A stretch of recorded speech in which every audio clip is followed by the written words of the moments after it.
Hello, Snake. It's been a while, hasn't it? I hear you've been causing quite the ruckus in Nicaragua.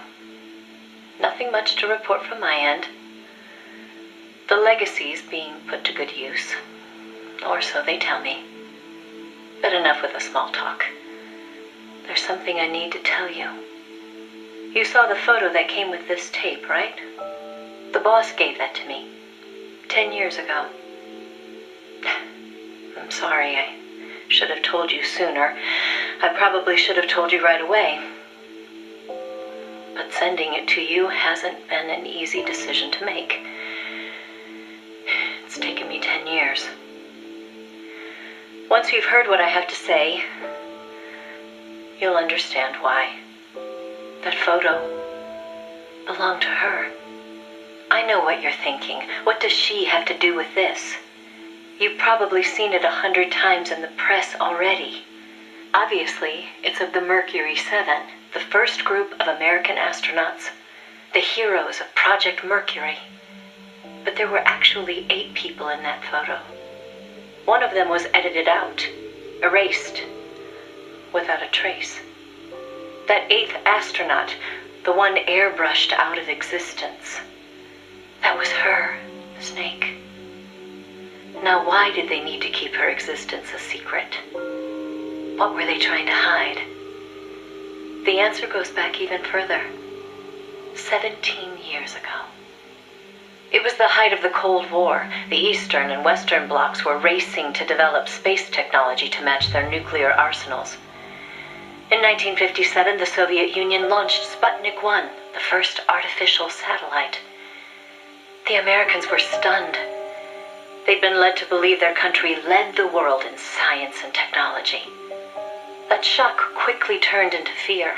If the Russians had the know-how to launch a satellite into space, they could use it to launch a nuclear missile, too. Frantic, the U.S. threw everything it had into the space race. The following year, the Army succeeded in launching the first American satellite, Explorer 1. The National Aeronautics and Space Administration was established that fall, and Project Mercury with it. The goal was to send a man into space, and 7 men were chosen as pilot candidates. The media dubbed them the Mercury 7. They were immediately hailed as national heroes, icons of Western space exploration. But after Explorer, America suffered a series of failed rocket launches. Desperate, the government made a fateful decision. Unable to wait for its space program to mature, they'd steal the Soviets' technology, at the same time sabotaging their space program. You know better than anyone how hard a mission that was. The Soviet space program was shrouded in secrecy. Recovering that information would be no easy task. Using the help of an insider, they'd insert a sleeper agent into the research institute, or else recruit one of those insiders to do the job for them. And, if necessary, the mission leader would have to go in and sort things out themselves. Someone was needed with experience, knowledge, and superior intuition. And the only one for the job was the boss. The president himself asked for her by name. He needed someone who could be trusted with the fate of a nation. Who else to turn to but the hero of the Second World War? It was June 1959. So you see, Snake, that's why she left. That was the top secret mission that took her from you. But her selection ruffled a few CIA feathers. They didn't appreciate the president going over their head like that. The mission was tough enough already, and now the CIA was dragging its feet. She couldn't get anything out of them. No manpower, no information. Left to her own devices, the boss made a decision she knew would come back to haunt her. She decided to tap into the Philosopher's Network. And that's when the wheels of fate began to turn. The Philosophers were a secret society of power brokers formed in a pact between the US, Russia, and China in the early 20th century. Of course, by that time, the American and Soviet branches had already parted ways. But there were those among the remaining Russian philosophers not entirely happy with the one-party communist state. The boss reached out to them. She arranged clandestine meetings in Berlin, hoping to find a way into OKB-1, the Soviets' premier design bureau. She worked tirelessly to win their sympathy, in some instances using huge sums of cash, in others by helping them over the Berlin Wall. It was a dangerous game to be playing. The philosophers had everything on her, and not just information either. She'd given birth to a child on the battlefield, only to have them immediately snatch it away. I know she told you that story. If that child was in the hands of the Soviet philosophers, she'd be putting more than just herself in danger. But she did what she had to do. At the time, the Soviet Union was believed to have an arsenal of missiles far greater than that of the United States. If that proved to be the case, Moscow would be free from the yoke of nuclear deterrence, raising the possibility that the Soviets might actually launch nukes if they felt it necessary.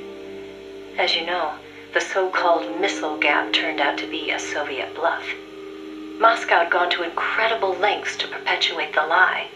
In fact, the whole space race was really just a part of an elaborate ruse. Only we didn't know that at the time. She used to joke that even she swallowed the whole missile gap story, hook, line, and sinker.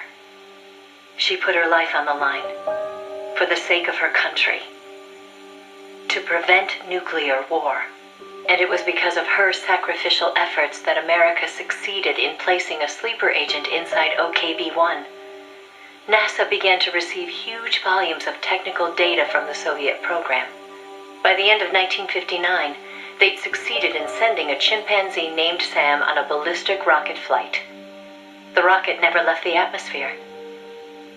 But all the same, it was a huge success for NASA, restoring confidence in its technology. Then, just when the operation was starting to produce results, the CIA came calling. "You're a war hero," they said. "No need for you to dirty your hands with this sort of black ops. We'll take it from here." In effect, they wanted to reap the rewards for themselves. But the boss didn't object. "My part is over," she said. "I don't care what you do with the data now." It seemed as if NASA was making great strides toward manned spaceflight, while the Russians lagged behind. They even got a report from their mole at OKB-1. "The safe return of Sam has sent our scientists into a panic," he said. Soon afterward, the Soviet Union sent an animal of its own into space on Sputnik 2, the dog Kudryavka, better known to the world as Laika. But Laika was fated never to return to Earth. The U.S. can recover its spacecraft from the ocean upon re-entry. But the Soviet Union only borders the frozen Arctic. They had to bring their spacecraft down on land. How could they soften the impact enough to bring a living creature back safely? The agent reported that the Soviets hadn't yet found a solution to that problem. The plot to sabotage the Soviet space program seemed to be working, too. First, they tampered with Sputnik 4's re-entry. Then, 2 months later, one of their rockets exploded on the launch pad. They did manage to send 2 dogs into orbit aboard Sputnik 5 and return them safely to Earth. But the agent dismissed it as a fluke. Dogs, sure, but humans? They didn't have the technology. Everybody believed it. Everybody was complacent. Everybody. Except the boss. There was something about the Sputnik 5 schematics they were getting that didn't seem right. Some kind of ejection device on the capsule that didn't quite belong. She couldn't figure out the reason why it was there. What was it supposed to eject? NASA shrugged off her concerns. They figured it was probably meant to eject the flight recorder in case of an accident. The boss pleaded with them to investigate, but the CIA wasn't having it. They probably thought she was trying to reclaim some of the glory for herself. The boss wouldn't give up. she decided to head to the Soviet Union herself, alone, without any backing from the CIA. By the beginning of the next year, 1961, she'd succeeded in infiltrating OKB-1. That's when she saw the truth, for the first time. The sleeper that she'd worked so hard to place was a double agent. He'd been turned by the Soviets and was feeding the Americans lies. But what shocked the boss even more was why. The CIA's access agent had been taking a large cut of the sleeper's pay. The sleeper felt what little he was left with wasn't worth the risk. When he got a better offer from Moscow, he took it. At some point, the Americans' intelligence operation had become an open book to the Soviets. And contrary to what the sleeper had been reporting, the Soviets' manned spaceflight technology was quite advanced. It wasn't until she infiltrated OKB-1 herself that the boss learned the truth about Sputnik 5. After the spacecraft re-entered the atmosphere, it ejected the pilot, seat and all, at an altitude of 7,000 meters. It was the Soviet solution to the problem of land recovery. The mystery device attached to Sputnik 5 was for that purpose. The pilot would parachute down from that high altitude wearing a bulky spacesuit. Crazy, I know. The Soviets knew exactly how dangerous it was, of course. So much so that they gave Yuri Gagarin, the first man in space, a special 2-rank promotion before re-entry. Only Moscow could come up with this kind of plan. With total state control over information, they could easily pretend it never happened in the event of a failure. The boss passed the info on to NASA. It was their worst nightmare. The glory of mankind's first spaceflight was about to be stolen from them by the Soviet Union. It was Sputnik all over again. And the CIA was caught no less off guard. Their ineptitude had caused the fiasco in the first place. The Soviets' deception was brilliant. They'd woven a masterful tapestry of truth and fiction to convince the Americans their intelligence operations were proceeding as planned. No one but the boss could have seen through it. It was obvious the Soviets had some gifted minds working on their side. But that certainly didn't excuse the CIA's massive failure. The CIA wasn't done, though, and devised an ingenious plan to avoid taking responsibility. Luckily for them, a new president had been elected the previous November, John F. Kennedy. As he didn't know the case history when taking office, the CIA was able to feed lies to his new administration.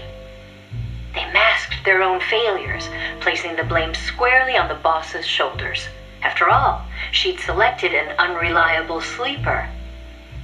They claimed she'd failed to make use of one of the most effective means of controlling a sleeper agent's actions: holding their family hostage. The boss was well aware that would have worked. She told me so later, but she couldn't bring herself to do it. It seems clear it had to do with having her own child taken. She could never inflict the same pain on anyone else. The CIA used that against her. In his election campaign, Kennedy had vowed to close the missile gap with Moscow. If America lost the space race, that promise would be worthless. The fact that the president had no links to the philosophers only made things worse. He was completely unaware of the secret networks she'd used to complete her mission. In his eyes, she was no better than a traitor. The fate that awaited her was cruel beyond belief. The order came down from above. The boss would take the official blame for the sleeper's betrayal. More so, she'd serve as the guinea pig for NASA's manned spaceflight program. By then, NASA had gotten as far as sending a chimp named Ham into space. Now came a whole battery of ground tests to pave the way for a human to take its place. High-G tests, zero-G tests, spacesuit tests, simulations in pressurized oxygen environments. Some of the tests were highly dangerous, too too dangerous for the Mercury 7, who were by then already media darlings. So the boss was made to stand in for them. She could have refused the order, argued her side of the story against the CIA, but she didn't. The way she saw it, her military experience made her a potentially valuable asset to those tests. She felt it was her duty to accept. She soon proved herself right. The boss was more than just a guinea pig. She drew on her experience to give the staff focused advice exactly where it was needed. NASA's space program took off again. At the rate they were going, putting a man in space seemed within reach. The higher-ups at NASA were impressed with her talents. They took to calling her the 8th astronaut, the Mercury Lady. The photo I sent you was taken around that time. I suppose maybe they were planning to use it as propaganda, the world's first female astronaut. But then, just as things were looking up, they hit a new snag. The government told them to add a window. There were no windows in NASA's spacecraft back then. Ham never saw the stars around him. But Washington insisted. Their sources told them Soviet spaceships had windows. Space exploration as a form of propaganda in itself. After all, what was the point of sending a man into space if he couldn't tell the world what he'd seen? Most of all, though, they simply couldn't have the Russians doing something they couldn't. It was sheer madness, and everybody knew it. NASA was already facing impossible deadlines. Now they were adding yet another element of uncertainty to the mix. Installing a window would both weaken the spacecraft and make it harder to shield the occupant from cosmic rays. They weren't about to put their Mercury 7 golden boys in that kind of danger. So the boss was chosen as the pilot instead. Even if she made it up into space, she was given less than a 20% chance of returning to Earth alive. But she took it in stride, even helping them make the necessary design changes to the Mercury capsule. It was like going to work every day at NASA to make her own coffin. Then, without warning, the US received intelligence that the Soviets had moved their Vostok spacecraft to the launch site. The launch was set for the following day, April 12th, 1961. America couldn't let the Soviets beat them with Vostok. NASA was forced to cut short the testing process and move the launch date up. They pulled out all the stops to get it scheduled for the earliest hours of the next day. The spacecraft would be launched from Cape Canaveral in the dead of night. For the flight path, they chose a course that would take her as far east as possible.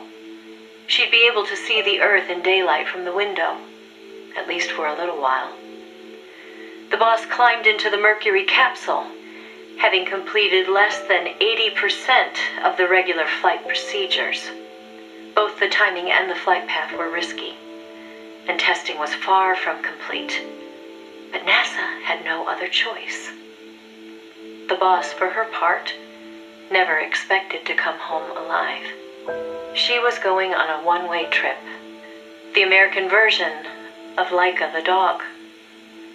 And yet she went all the same. "Someone has to be first," she said. "If fate has chosen me, then I accept, for my country, for the balance of the world." That's how she saw things. My chances may be slim, but I'll take them.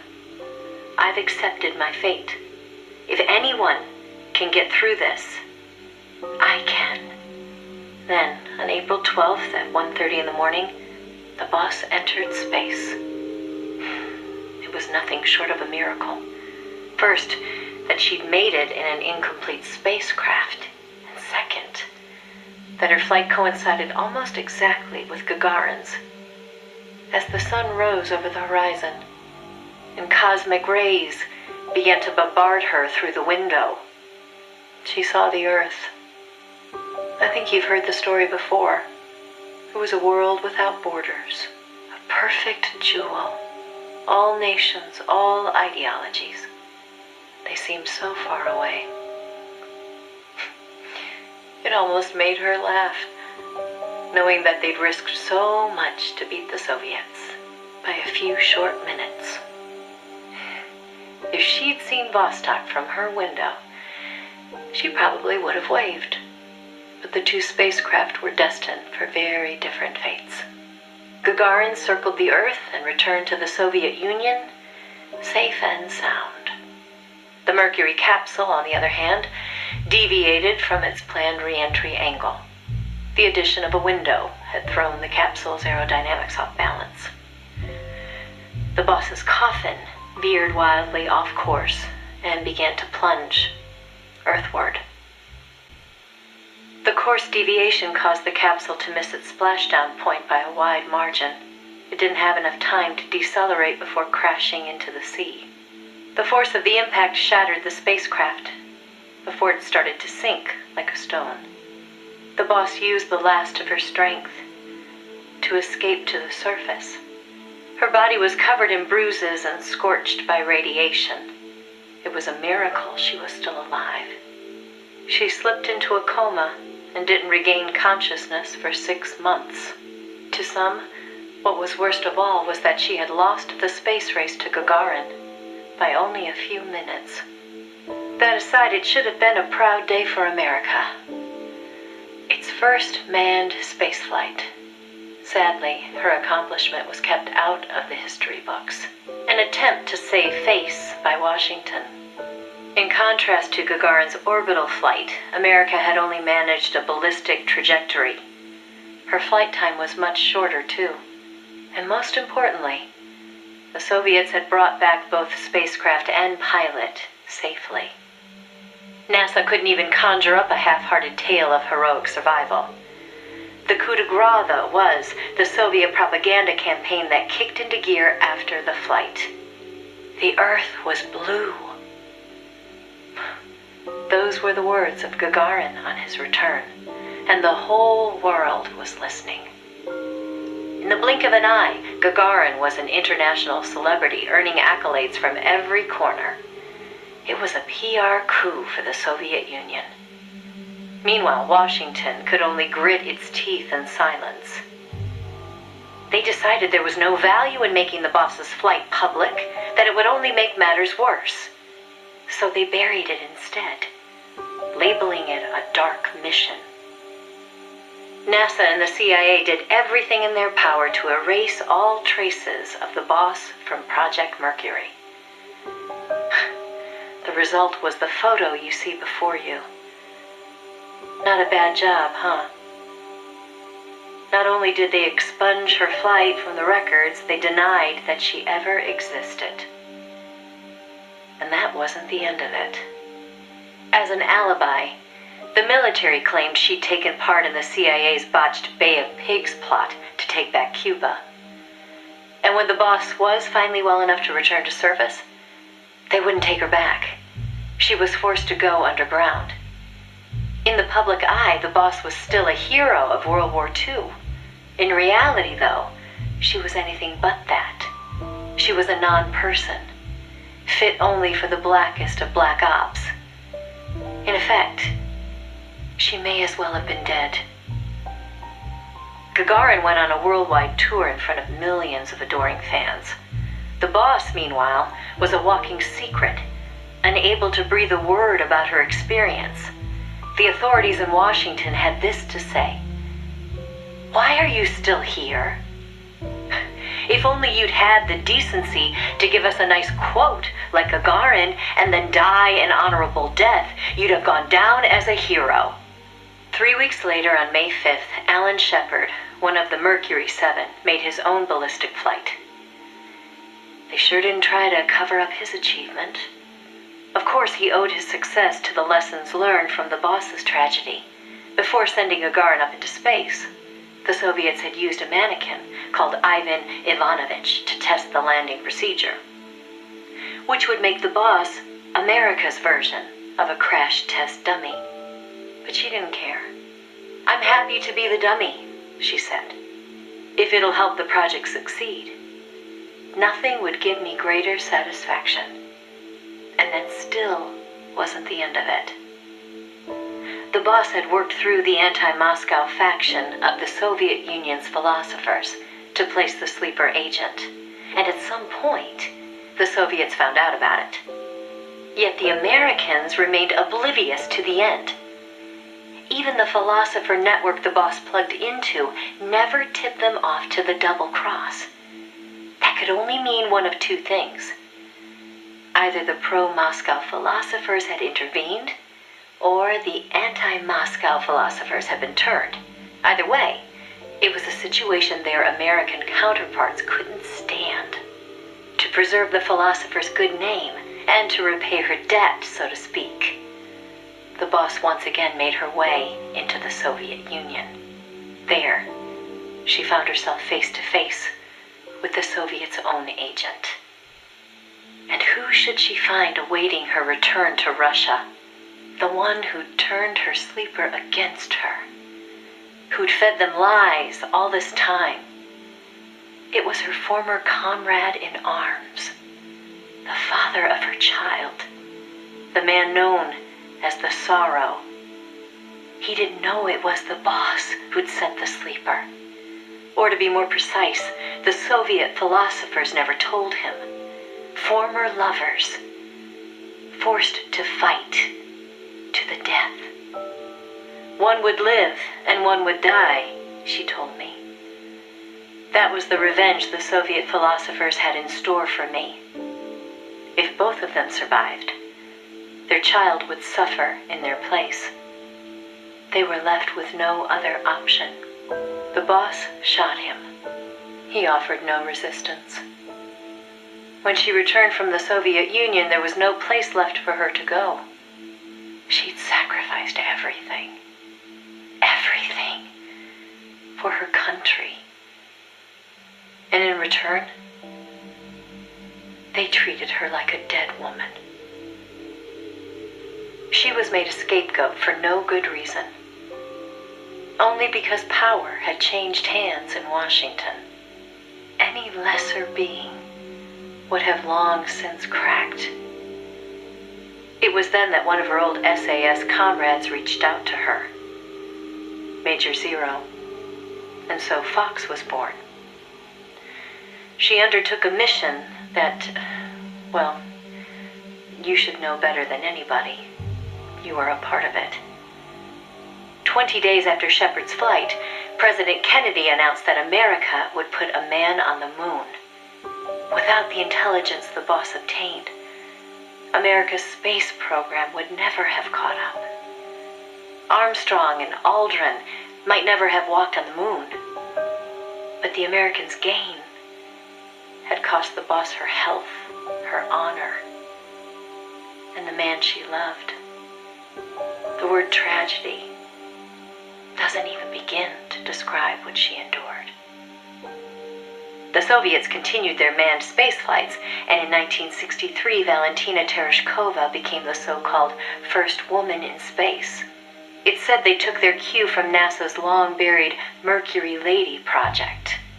And so that, Snake, is the mission that kept her away from you for so long.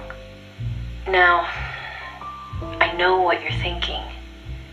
Why not use me as her agent? She knew I'd never even think of betraying her. I think it's because she didn't want to drag you into it. She probably knew what was going to happen. To complete the mission, she'd have to turn to the philosophers, and once she did that, whatever came of it, there'd be a price to pay. No one understood that better than her. So please, Snake, let it go. When she gave me the photo, she left me to decide whether or not to pass it along to you. I know she was torn about it, just as I was. She knew you'd probably blame yourself. Why did she hold on to it for so long? That, I can't say. To remind her of how much it hurt to be erased. She wasn't that kind of person. No. I think she meant it to be a message to you. had her identity, her life taken away. But she wanted you, of all people, to know the truth. Snake, you've probably already figured this out, but it's no accident that I'm only now sending you something I've withheld for so long. A little bird tells me you recently made a big decision. You and the boss are different people. I understand that. And I'm not trying to second guess you. I simply wanted you to know what she saw, how she felt. That's all. Keep it with you, Snake. Keep it deep inside. Don't ever forget the path she took. Because you and I are the only people on this earth who know the truth.